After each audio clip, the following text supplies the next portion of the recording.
Hey there, this is the next exciting part of the manhwa. Release that witch. Quick note, parts 4 and 5 are already available for you on Boosty. So if you feel like lending your incredible support to the channel, then the link is right in the description below, and enjoy the show. After his intense negotiations with the ambassador, pitch black darkness had completely fallen, and our hero, Roland, found himself feeling incredibly irritated, and all because of the truth that nightlife was utterly non-existent in this backwater world. Everyone here goes to bed incredibly early, unless, of course, they had something else. They weren't planning on engaging in all sorts of activities, all for the sake of producing more offspring. A prince of his stature like Roland naturally certainly had the right to make use of a maid for some personal satisfaction, to fulfill certain natural physical needs. But for some unknown reason, that very thought utterly repulsed him. The moment our young prince entered his chambers and bravely lit a candle, he suddenly heard distinct rustling noises coming from right behind his back. In sheer horror, he spun around on his heel, demanding to know who was there, and saw a woman in a mysterious dark mantle, calmly sitting right there on his bed. She began to lavishly praise him for how he handled that ambassador with such incredible dignity, subtly implying that perhaps His Highness was not quite as utterly dim-witted as he might have initially appeared. Roland immediately noticed that this voice belonged to a person completely unknown to him. Instantly, a chilling cold sweat broke out all over his face. Only the heavens themselves could possibly know how this mysterious woman had managed to enter his chambers. And if this intruder wasn't some deadly assassin, then who could she possibly be? A moment later, he frantically rushed toward the door. But before his hand could even grasp the handle, he abruptly froze, because something incredibly swift had whizzed right past his ear. Taking a moment to cautiously examine the peculiar object, Roland shockingly discovered that it was a terrifyingly short dagger, now deeply embedded in the wall right next to the door, barely a finger's width from his ear. I implore you, Your Highness, please reconsider. Do not be so terribly impulsive. I have absolutely no intention of causing you any harm at all. I simply came here to engage in conversation with you, declared the mysterious blonde woman, swallowing down his primal fear and slowly turning around. Roland thought to himself, oh, for heaven's sake, isn't there any other way to simply ask someone to stay put? But despite his frustrations, he knew he had no choice but to not resist. Facing such immense pressure, he simply decided to observe, to see what the other side would do next. In the flickering glow of a single dim candle, he managed to clearly make out that a mysterious woman was sitting on his bed. Her entire body was covered by a thick, heavy cloak, and her face was completely obscured by a deep hood, making it impossible for him to discern her appearance. Gathering all his courage, our protagonist bravely inquired, "Who are you?" as she gracefully rose to her feet.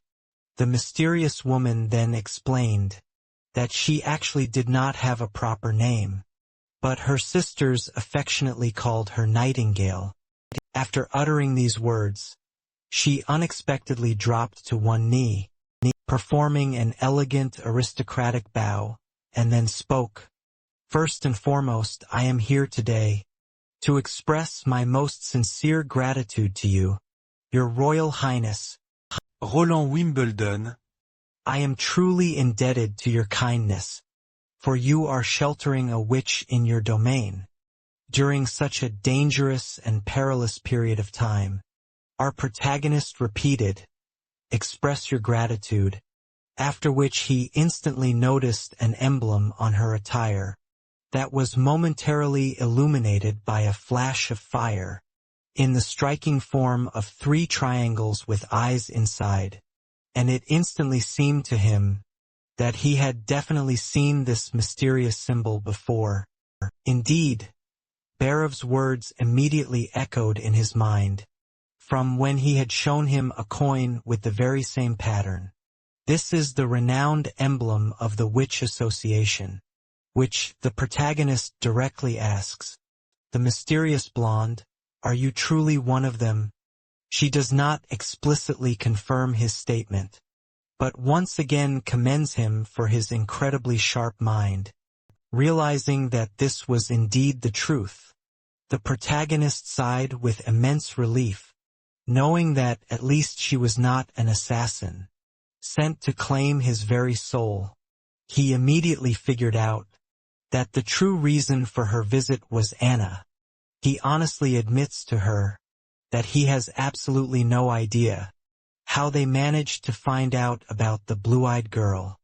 However, he then thoughtfully points out that their speed of reaction is far too slow, because if he had wanted to hang a witch, it would have already happened long ago, and the woman then calmly informs him that she is already well aware of this.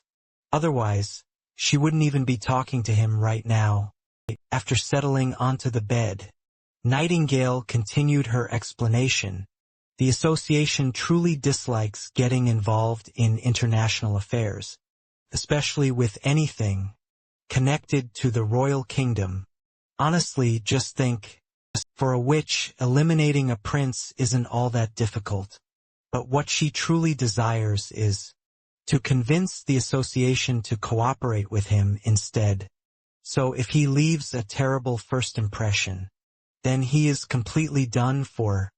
Is that some kind of threat? Roland questioned. But Sish quickly decided to lighten the mood and replied, the witch is perfectly alive and well, she is doing just fine.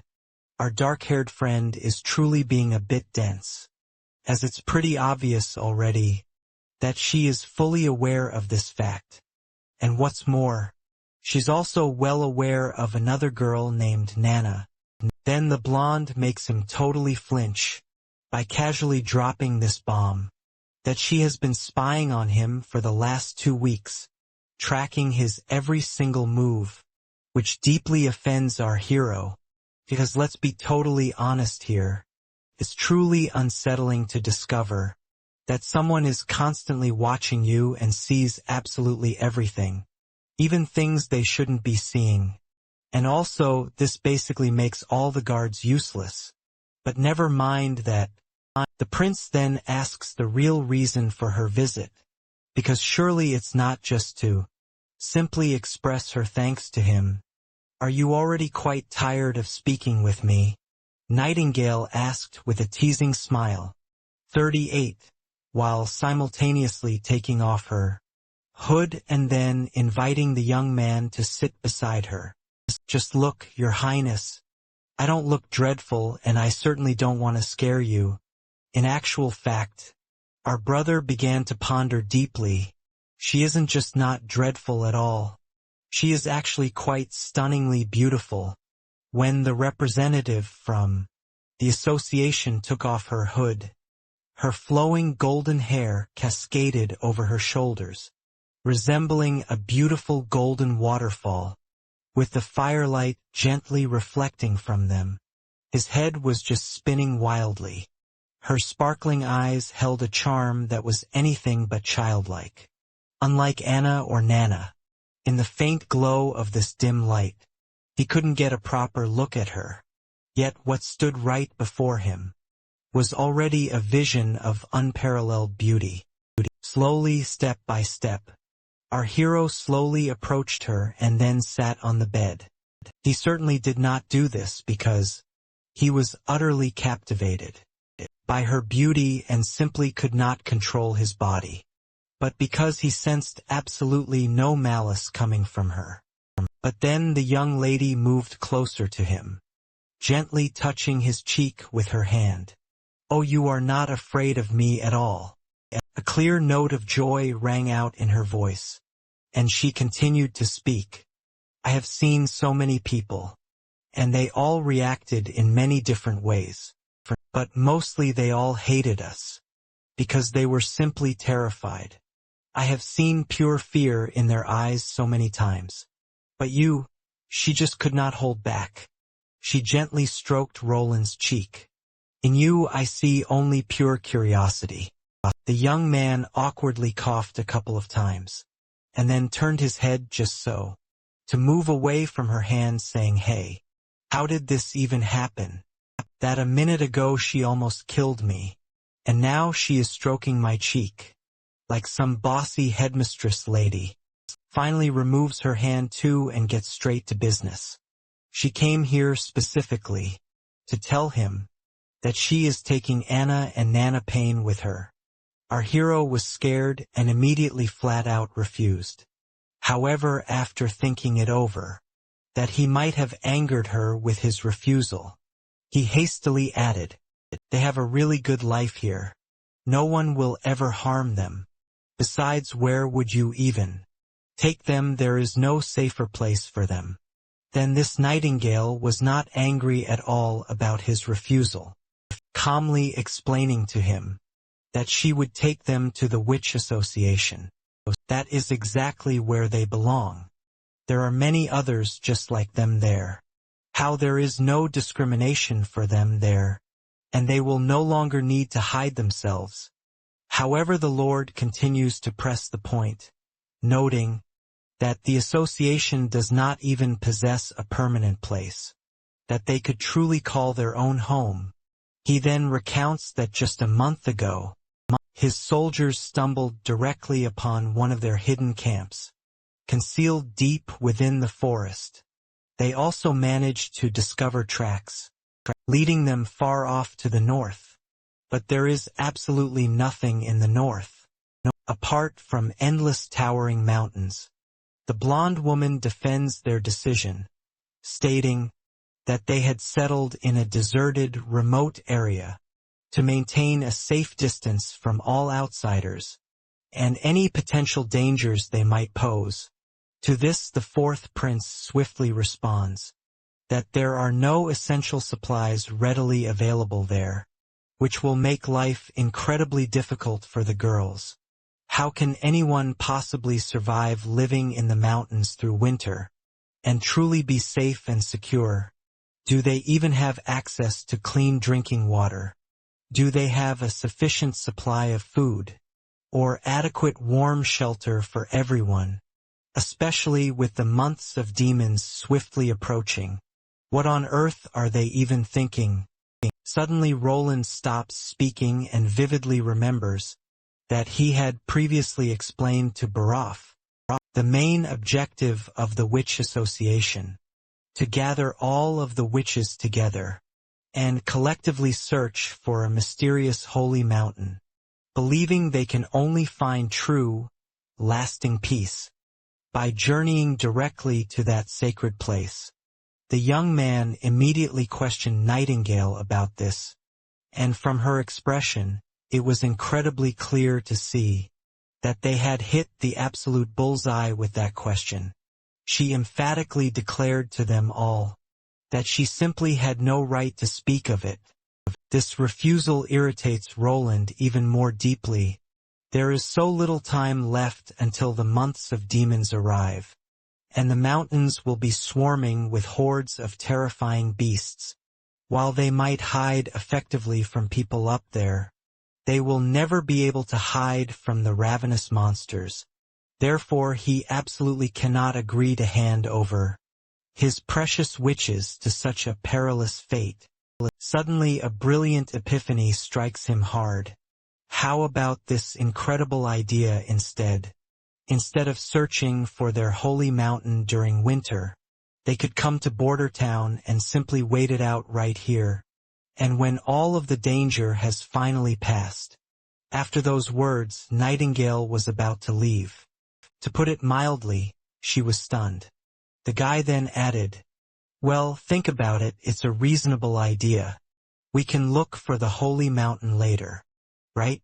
The lady reminds him that, even though the prince doesn't seem afraid of witches, the townspeople will most likely go into a rage, and the church will come after him too, as well as all of them once they find out that the witches stayed in Border Town. But our hero stands firm and wants to prove to everyone that witches are not evil, especially if they help the city survive the harsh demon months. Then the lady gives another reason why she wants to take both girls, especially Anna, who is almost of age. Naturally, this makes the protagonist pause. Seeing the confusion in his eyes, she starts explaining. Usually, coming of age is the boundary, before which, if a young girl hasn't awakened her true magical abilities, she will never become a witch. But if she does awaken, the blonde then asks, "Your Highness, do you even know why we're considered devil spawn?" After her words, a dead silence fell. Only the crackling of the candle could be heard. Roland grew serious. He was about to hear a clearer explanation of the witch's nature. Awakened adult witches suffer every year during the demon months from something like demonic torment that consumes their bodies. Mentioning this pain made Nightingale shiver. From her own experience, felt as if something was trying to break out from inside you. It's a terrifying sensation, affecting every muscle, every tendon. Your whole body feels overwhelmed with pain. If you manage to endure it, you'll need anywhere from 0 to 5 days to fully recover. But if you can't, you die in unbearable agony, and it becomes a horrifying sight. The blonde personally witnessed several of her friends die. First, their bodies lost control over themselves, and in the end they collapsed completely. It was devastating to watch. In short, it was horrifying. Ordinary people, of course, would be shocked, and none of them would care about the real cause of death. On top of that, the church would fan the flames, claiming they were possessed by evil spirits. That's how the witch hunts began. Yet regardless of all this, the girls continued to suffer, and their numbers started dropping rapidly. Every year it became harder to endure these episodes, and many witches died young. Around their 18th birthday, the attacks are the hardest to overcome. In truth, the magic gained before 18 is incomplete.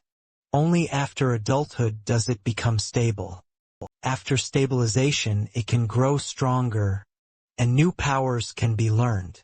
Unfortunately, this process is extremely painful, and only a few can endure it. After listening carefully, the prince whispered, "Ancient books say that, on the holy mountain, witches no longer feel the demon's torment. Is that true?" The lady admits that nothing is certain, since the place exists only in legends. But at the association camp, Anna and Nana have a much better chance to survive. If they don't have to hide their powers, the pain will be far less. For a moment, the hero felt deeply troubled. His grand plan absolutely cannot succeed without their help. Yet his overwhelming selfishness puts them all in immense danger. And allowing something like that is simply out of the question for him. So our hero declares a firm agreement. Anna is waiting downstairs. If she is truly ready for what's next, then he will absolutely allow her to depart. Now as for Nana, that will have to wait until tomorrow. Nightingale is absolutely thrilled by our hero's incredibly wise decision. But when he summons the young woman and questions her on the matter, she immediately and firmly refuses, adamantly stating that she will not be going anywhere at all. Both of them are utterly speechless from what they just heard. After a moment, they still manage to find their strength to ask her for clarification. The answer remained exactly the same. The blonde, with a serious frown on her face, said Anna clearly, "I am not deceiving you right now. I assure you. I can feel it. How your immense magic is rapidly growing and nearing its moment of maturity. In just 2 months your powerful awakening will surely arrive. If we manage to safely bring you to the camp, then it will truly be much better for you." The blue-eyed girl paid no heed to her words whatsoever. Instead she calmly turned her gaze toward the Lord and stared intently into his eyes. "Your Highness, do you recall you once inquired if I wish to return to school alongside Nana?" Carl Roland thoughtfully nodded. "Well then," Anna added with her smooth and even voice, "back then I didn't give you a clear answer and simply stated that I yearn to live as an ordinary human being. And in truth, everything that I truly desire is to remain right here with you." Earlier, the protagonist had considered that he might not have heard her words clearly enough. But now he was absolutely certain that he hadn't been mistaken in the slightest. And now, as he gazed into her deep eyes, he could not discern any emotions at all. There wasn't even a single drop of hesitation or doubt. Suddenly, a memory of their very first encounter flashed through his mind. Back then, she also wore that same calm expression on her face. But compared to those distant times, there was still a noticeable difference. Now, the little witch is absolutely brimming with vibrant life, blossoming forth like a beautiful flower. In the end, what will happen? The young lady, brimming with confidence, proclaimed, "This devil's cruel torments will never truly conquer me." Nightingale just sighs, deciding it's truly pointless to even try to convince her. She simply makes it clear that she will absolutely remain by her side, just to keep a watchful eye upon her, until Anna finally reaches adulthood. Nightingale views the bright-eyed Anna as an incredibly naive child, completely unaware of just how dangerous this path truly can be, of course. Roland, with his dark hair, is definitely not thrilled that he will now be under constant surveillance all winter long.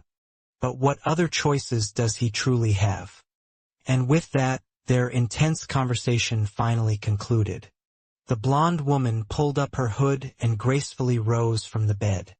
Then, before she slipped away, she spoke in a chillingly emotionless tone. "I truly believe that individuals who have never confronted the harsh trials of growing up will never truly grasp or comprehend just how immensely dangerous it can be. I myself have faced the brink of death time and time again, and I have also been a solemn witness to the execution of my dear comrades. So when that fateful day finally arrives, I will most likely be able to offer her my valuable assistance. Or if, despite everything, Anna truly cannot survive it, then I do possess some experience in conducting solemn funerals." With an unexpected flourish, she drew out her sharp dagger. Then, turning gracefully and performing a deep, respectful curtsy, the enigmatic maiden finally added, "Regardless of what may happen, I will continue to observe you intently." After these chilling words, her entire body vanished into the dark night, disappearing like a wisp of fog. Roland paused for a brief thought. He realized that was Nightingale's unique and potent ability. She disappeared just as silently, not making even a whisper of a sound, as if she were a truly born and highly skilled assassin. And judging by her incredible dagger-throwing skills, she must have undergone exceptionally intense training. It seems the association is not only actively seeking out witches, but is also nurturing and developing their unique abilities. Or perhaps this mysterious girl mastered these profound skills long before she ever joined their ranks.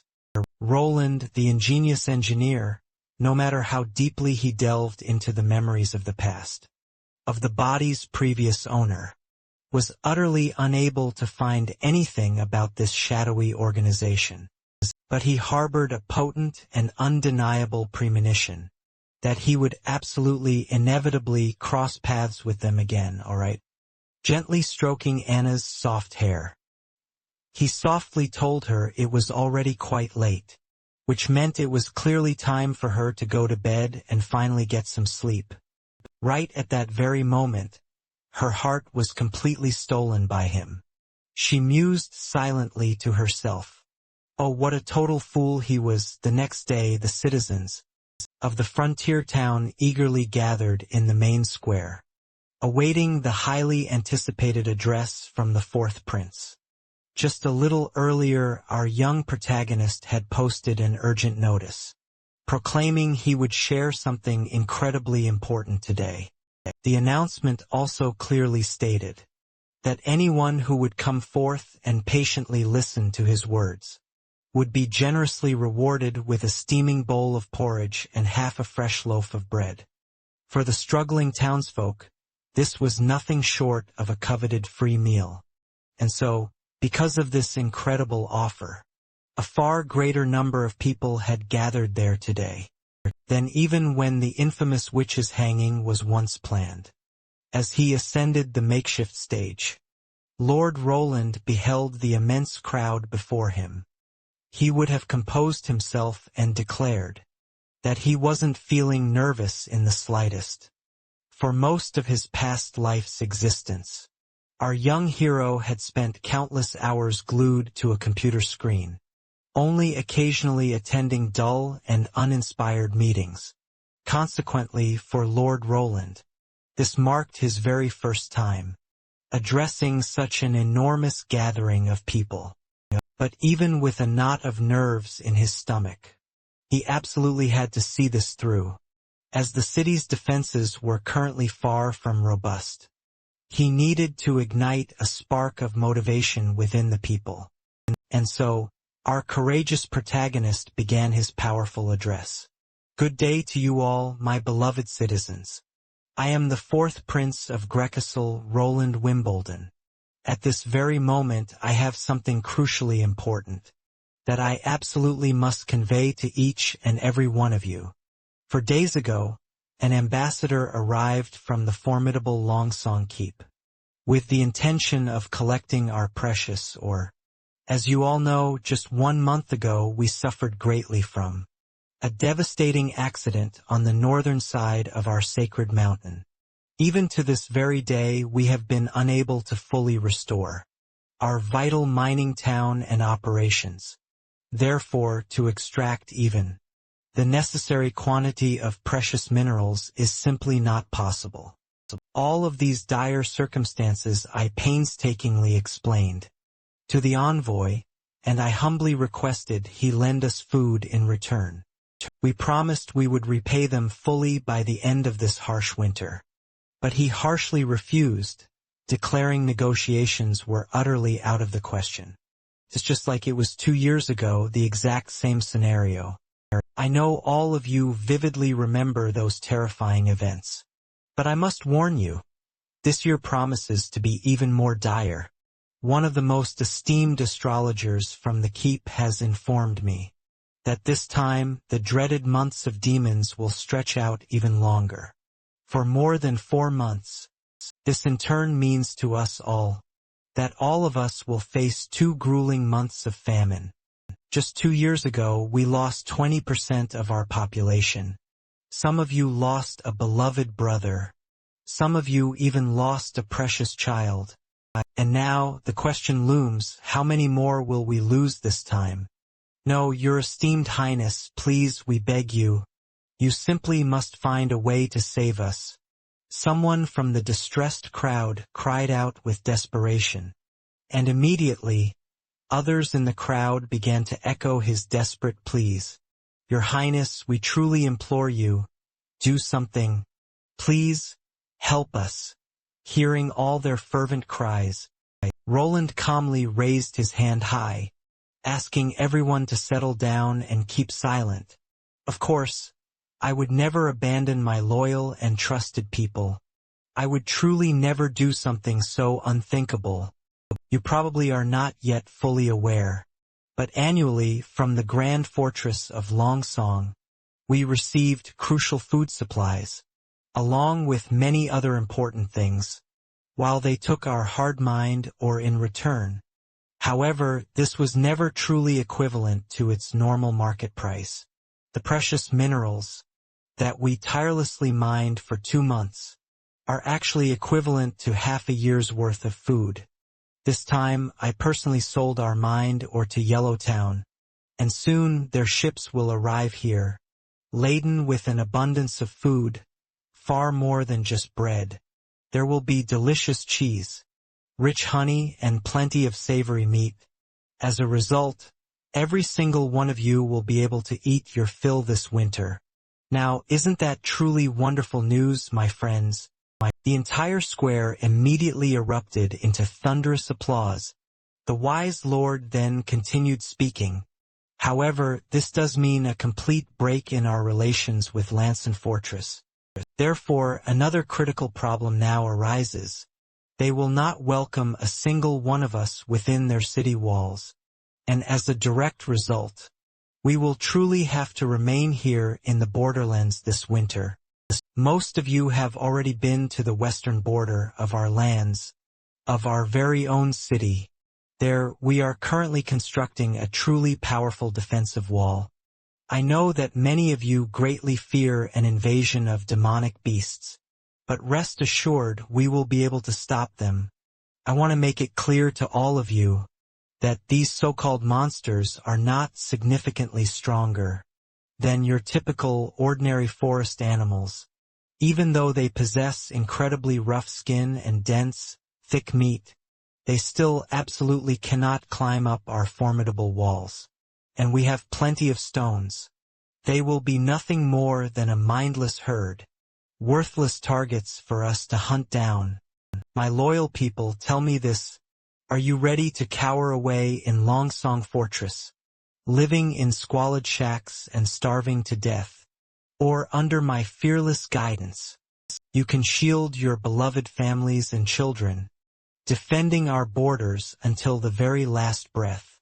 I make this solemn promise to all who remains through the demon months of demons and protects our fellow townspeople, standing firm upon the city wall, will be rewarded with 25 royal silver coins. But if anyone should fall defending the wall, their family will receive compensation totaling 5 royal gold coins, a generous sum. The entire crowd roars to life, inspired by his stirring speech, and then, without warning, each person prepares to bravely and valiantly confront everything that lies ahead for them. Realizing he had achieved his goal, the hero commanded a hearty dinner for all. He hadn't expected every single person to stay in the city, but as long as he retained at least half of the residents, then everything would surely fall into place. Meanwhile, mocking laughter echoed through Lanson Fortress. Upon receiving the latest news, various heads of prominent families began to openly comment. One of them sarcastically remarks, so you are telling me that the 4th Prince Roland wants to repel the beasts all alone. He intends to build a defensive wall before winter even starts. I truly do not know if I should admire his sheer audacity, or perhaps simply ridicule his utter foolishness. Another scoffs back in reply, Roland's complete lack of courage is a very well-known fact. When exactly would he have suddenly become brave? He is simply incredibly foolish. And that is truly the long and short of it. He does not even possess a single stonemason, and relying only on a crude pile of unhewn stones with damp mud crudely inserted between them, I greatly fear that the wall will crumble with the very first beast attack. Nevertheless, this situation presents a great opportunity for us. This turn of events is certainly good for us. If he comes running back to the main fortress later, he will be completely dependent on us for survival. But if he perishes in his puny little town, then we shall simply end this ridiculous farce. But after careful thought on this perplexing problem, the Duke himself then spoke. Petrov, what are your insightful thoughts on this? The red-haired man was utterly astonished. He never thought he would be asked for his opinion, considering the circumstances. The ambassador quickly began to explain. The initial grand plan had been to preserve their absolute monopoly, just like they had always done, yet this, as was quite understandable, absolutely did not come to pass. He then attempted to negotiate buying or at a 30% discount below its true market value. This option was also quite favorable for them, but it turned out that protagonist had other grand plans. And he is not planning to sell all his production only to the fortress. And what is more, he also declared that he plans to sell the ore at even 50% below market. This means the prince plans to significantly increase mining output, starting from the very next year. This kind of approach is a truly strategic step, actively fueling significant economic growth, and guaranteeing the region's strong stability. And thanks to the incredible reduction in ore prices, Lanson Fortress itself will earn significantly more than it usually does. Besides that, the engineer intends to establish robust production of specialized tools made from iron, which, in his expert opinion, will instantly fly off the shelves regardless of exactly where they are being sold, guaranteeing a significant additional income flow. But hold on, that is not even the most important part. Excellent. The Duke's interest was certainly piqued. So what is the main essence? Petrov clarified further. If protagonist can contain the demons in the borderlands, this would also be excellent news for Lanson, because then they will not have to, every single year, deal with these truly bothersome monsters, and this will save them from pointless expenses. A second critical point will definitely be that a vast expanse of new lands will open up between them and the city, entirely regardless of what they choose to do upon that land. Whether they decide to plow it or settle new people, it will still bring immense benefit. Plus, the fourth prince is not permanently stationed there, but only for a fixed period of 5 years, while the intense struggle for the throne is ongoing. By then, they'll have a bustling, prosperous city, and then seamlessly connect its borders straight to their mighty fortress. As a stunning result, Long Song will claim its place as the third most powerful decree in the entire kingdom. And so his council. At this, he turned to the Duke and carefully declared, "We absolutely must send aid to His Highness, both to construct his wall and furthermore, to help him defend his lands." "Indeed," scoffed the gray-haired elder, "but these are merely the musings of a greedy merchant, solely fixated on profit and absolutely unwilling to suffer any loss." Suddenly, he rose to his full height and boldly proclaimed, "After carefully weighing all the options, I have reached my firm decision. Why should I ever negotiate with someone who dares to stand on my sacred territory?